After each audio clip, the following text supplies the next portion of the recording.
Hey folks, Jayborino here. This is Hammer of Dawn. I'm going to do the alternate Painful Truth ending this time. EDHRIANO has fixed the map for me and the public.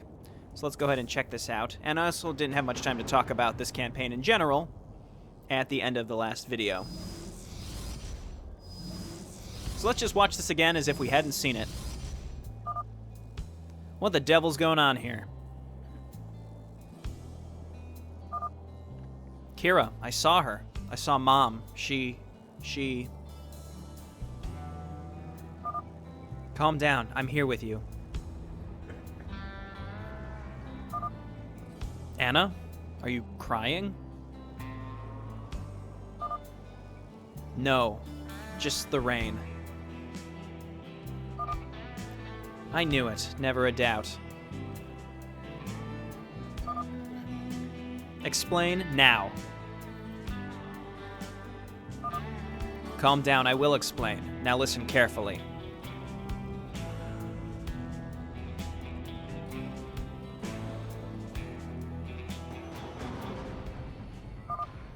It will take time to fully absorb the last crystal's power. Take your time. She's not going anywhere. Ah, the one that got away. I was going to make it so very nice for you. All of you. You get to see them again. Daryl, Rick, Hannah, Jesse. They are not real, nothing but lies. But they can be as real as you want them to be.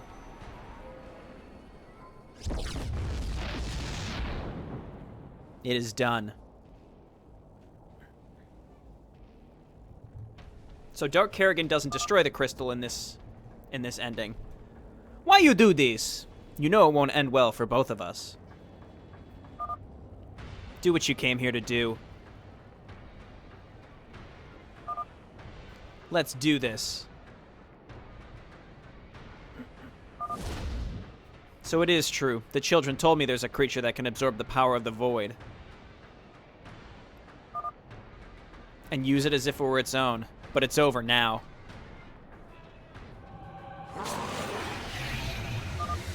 Arg! Oh, he doesn't die. He didn't die.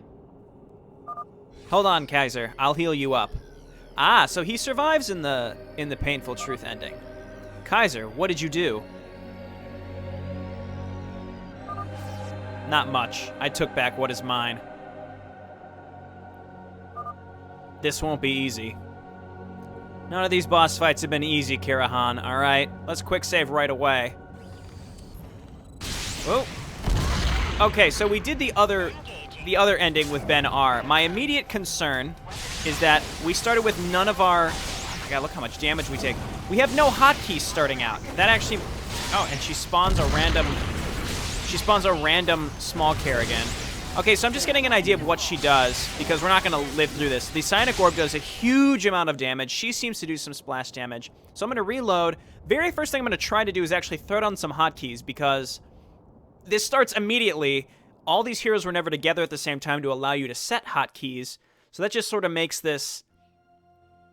I'm not really sure. I mean, I would kind of rank this among the idea that the mana problems that I was talking about, the energy problems, this is very similar. Like, you have to be able to have even just a couple seconds of prep time.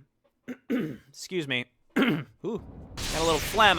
Okay, so let's run away. We know that she's Psionic Orb's there. Hotkeyed. Hotkeyed. Let's go ahead and use shields. Okay, and then Annabelle's going to be 3. Kaiser's going to be 4, and then let's quick save, I suppose. Let's stay away from the Psionic Orbs. Stay away from the Psionic... Okay, never mind. Or we're just going to get hit in the face with it. That's fine. All right, let's get on her. I'm not going to use Disintegration because Disintegration has uses all my energy every time. Kaiser? Okay, get back on this jerk. I'm trying to just use every ability that I have. Okay, just throw your abilities down. Kaiser, go ahead and heal us up. We're going to run out of energy on Kaiser, though. All right, go ahead and focus down this jerk. I have no energy on anybody to do anything. Again, kind of an issue with the the cooldowns and that sort of stuff is just energy. So Kaiser doesn't have enough to do his group heal either. We can throw down some shields. We just have to survive just long enough. Avoid the Psionic Orbs. We cannot afford to get hit by those. Well, we're going to get hit by this one. Kaiser has enough for his heal now. I keep burrowing him because W is not the normal hotkey for that. He's getting a ton of health back, unfortunately. We have to avoid that. Oh, my God. Oh, God. Wow, this is going to kill us. Okay. Let's go ahead and use some shields. We might be able to burn her down. I really doubt it. We just don't have enough, we don't have enough energy on our heroes to do anything here. What's her name is gonna die. Yep, there she goes. So let's just keep trying this. We're close, but it just seems like every ability has to be just dead on because I understand that the fight is entirely scripted. You know exactly where she's gonna throw the Psionic Orbs at what times, but the mana costs, eventually you just run out of energy on everybody and they can't do anything. Let's avoid this. Okay, well, that's a tricky one. Go ahead and heal Kaiser. Get rid of that thing. Throw down some abilities here. Get some extra shields back. Kaiser, go ahead and use a special heal on her. Oh my God, that's so much. So he can't use his Void thing anymore. I suppose that's about what I expected. Let's just throw both of our grenades. Use shields right now. There's a weird Kerrigan coming back out. Okay, and I'm hesitant to quick save, but I suppose I'll do it. Use your own heal. Go ahead and heal up Annabelle. Let's use shields on Ben R. Gotta avoid these. Very important that we avoid these. She shoots them very quickly, so it's kind of hard to stay away from them, but we will do our best. Don't have enough energy to do anything. Gotta avoid this. And go down and avoid this, and then go back up. I see. So that's how we can avoid these. Let's use shields. Gotta do it. Plasma gun. Snipe. Definitely in good shape here. She's gonna throw it down. Then we go down this way. Let's use a med pack on Mirakel. I think we're gonna get it this time. I'm going to quick save. I have enough to heal Kaiser as well, so we have probably 2 more cycles of this. Like I was saying, these fights are entirely scripted, so once you understand the cycles, it's fairly easy to avoid. And it doesn't seem like she's summoning faux Kerrigan anymore. Or maybe she's about to, I'm not sure, but yeah, she did. Okay, let's burn her down and kill fake Kerrigan quickly so that we don't die to it. And I will return! Very similar, except everybody's alive this time. Interesting. No, you won't. Cool, so this is neat. Everybody's alive. We'll see how the ending cinematic differs. Our strongest opponent. Please state the nature of your medical. You okay, Kyra? I am now. Smile. Let's not do anything like that anytime soon. So what now? We go home? Now I'll use the celestial energy from the crystals to return the void back to its true nature. I will be the positive that will negate the void's negative, the finishing blow. Return everything back to its natural state, before the Xel'Naga, before Amon. But that could kill you. She is me, Ben. We are 2 different sides of one coin. What do you think was going to happen?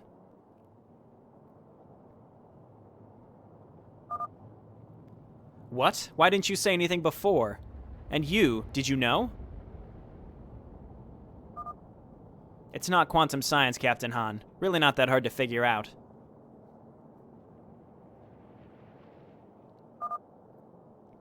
If I don't do this, she will return. Maybe not today, maybe not tomorrow, but she will. This is the only way I can be sure that gym, my gym, is safe. This isn't right. I need to cleanse it. This is my destiny. Sure thing, Celestial Kerrigan. I promise, Jim Raynor will live to be 100 and will live every day a happy man. All right, so this dialogue is the same, again, but everybody is alive. Call the ball. So that makes, I guess, a nice difference. And Ben R just didn't go into super mode, and she didn't kill Dark Kerrigan by herself. And I will let no one destroy his happiness. I will make sure of that. This is goodbye. Thank you. And remember me. Bold move, EDHRIANO. Trying to finish the StarCraft 2 canon lore, killing Xel'Naga Kerrigan, and explaining away who the Kerrigan in the Epilogue cinematic is supposed to be. Very bold. You are calling down the hatred of thousands of StarCraft 2 pedantic lore elitists upon yourself. For what I've done. But our universe does. It is time to end this. Okay.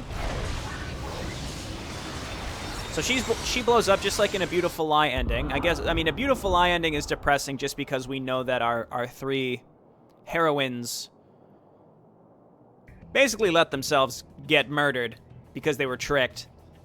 I mean, we knew they were getting tricked, which made the choice a little more obvious. Seems you three will be just fine now. It will take time to fix things, but it's a start. Ah, it's Jack and Aku from the second plot arc. So what did you do exactly? I cooked her favorite dinner. She ate it all and asked for more.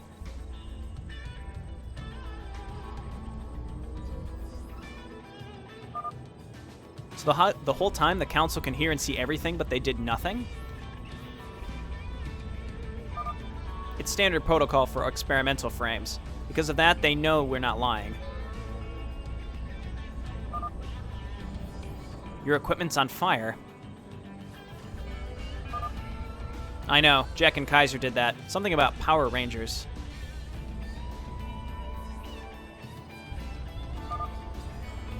They've both been screaming and running and wrestling like crazy.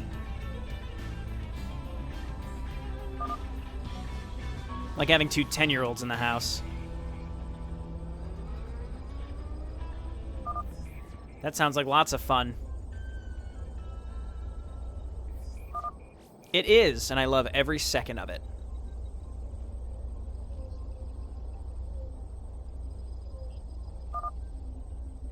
So, what's next on the mission list?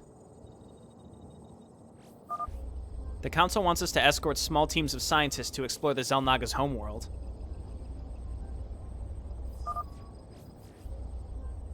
Wow, babysitting job, huh? I know, right? Well, at least Ben seems very excited about it.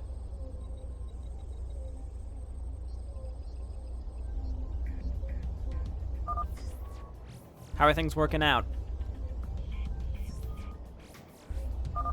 I talked to her, told her how sorry I am, how I wish I could have done things differently. She started to cry. I've never seen her cry. I think none of us have seen her cry. That means you're the only one she trusted to see her vulnerable side.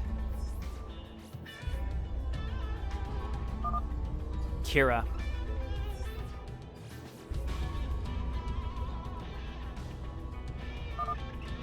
You sure about that? Dude, we have pizza, ice cream, cotton candy, lasagna. I'll be just fine. Besides, it'll give me a chance to reconcile with Aku. That's good. Glad you can work things out.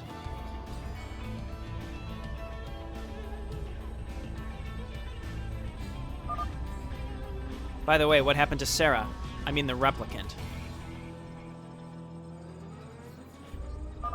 She's with Jim Raynor now.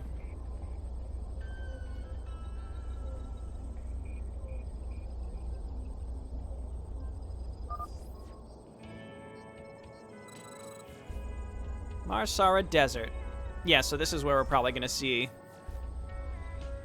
I mentioned this earlier, but I thought it kind of clicked with me after I watched the Beautiful Lie ending. This is EDHRIANO basically saying that the Sarah Kerrigan we saw in the Epilogue cutscene was basically it was the replicant. So, taking the antagonist from another series and making it Kerrigan here. You about ready to get out of here, cowboy? Hell, it's about time. Does he know that she's fake?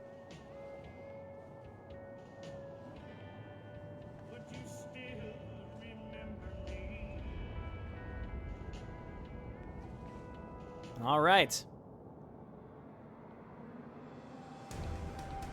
Oh, and there's like a little framed portrait of our group.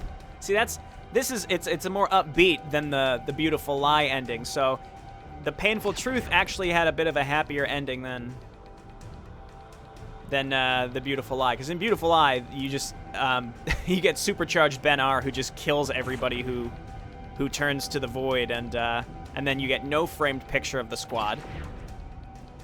Thank you for playing. Thank you for making the maps. So I suppose a brief retrospective, because we didn't really have one last time, because I was really in a rush to end, because I ended up recording that mission way, way, way longer than I expected to. I like this campaign, and I think you will too, if you like very, what's a good word to describe the boss fights? They're aggravating. They're definitely aggravating. I hate that that's the first word that comes to mind when I think of these boss fights, but they are aggravating. They definitely require you to play them multiple times, which I think is okay. I don't like boss fights that are just super, super, super easy that you necessarily can get on the first try. They're not forgiving, and that's okay too, because I've played many, many other campaigns like Annihilation and Perfect Soldiers and To the Bitter End for Warcraft 3 with very challenging, unforgiving boss fights. The boss fights in this campaign, though, which I think are really their shining... This campaign, I think its shining achievement is the boss fights. Some of them, again, first thing that comes to mind was that they were aggravating, but you have to definitely learn them, and they are choreographed to the T. If you reload a save, there's no randomness to it. They don't react to anything that you do. They just go and work in a pattern. They will always use the same abilities in the same place in the same order.